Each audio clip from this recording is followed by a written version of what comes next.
चलो पहले तो अपन ये देख लेते हैं कि इसका सिलेबस क्या है। तो ईओ आरओ की जो भर्ती है वो आपको पता है जल्दी ही नई वैकेंसी आने वाली है।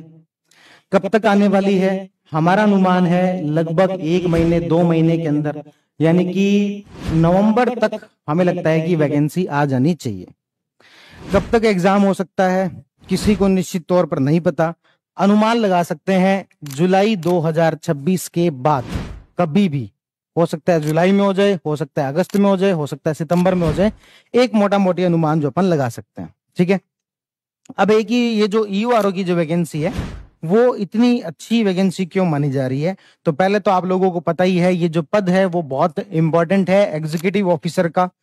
आप नगर पालिका में म्युनिसिपैलिटी के अंदर जो है एक ऑफिसर के पोस्ट पर लगते हो।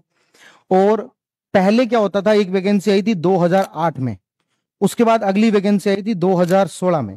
तो लोगों को ये 8 साल का जो गैप है वो इतना बड़ा होता था कि 8 में तैयारी करने वाला 16 में एग्जाम देता ही नहीं था। उसके बाद में अगली वैकेंसी 2022 में आई पर वो रद्द हो गई और जैसे तैसे करके 2025 में अगली वैकेंसी कंप्लीट हुई। फिर से 9 साल का गैप आ गया। अब पहली बार ही ऐसा होगा कि शायद 1-2 साल के अंदर, 1 साल के गैप के अंदर नई वैकेंसी आने की और पेपर हो जाने की इतनी गंभीर जो है वो चर्चाएं चल रही है।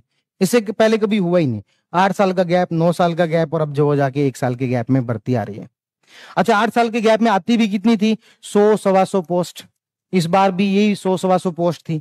और इस बार भी कितने आने की संभावनाएं हैं? इस बार भी 100 से लेकर 150 तक के आसपास की पोस्ट। पहले 2 पोस्ट होती थी, ईओ और आरओ। इस बार एक और नई पोस्ट के लिए बोल रहे हैं, असिस्टेंट रेवेन्यू इंस्पेक्टर की एक और पोस्ट बोल रहे हैं, वो भी इसके अंदर जो वो और जुड़ जाएगी। तो लगभग 150 के आसपास पोस्ट आ जाएगी।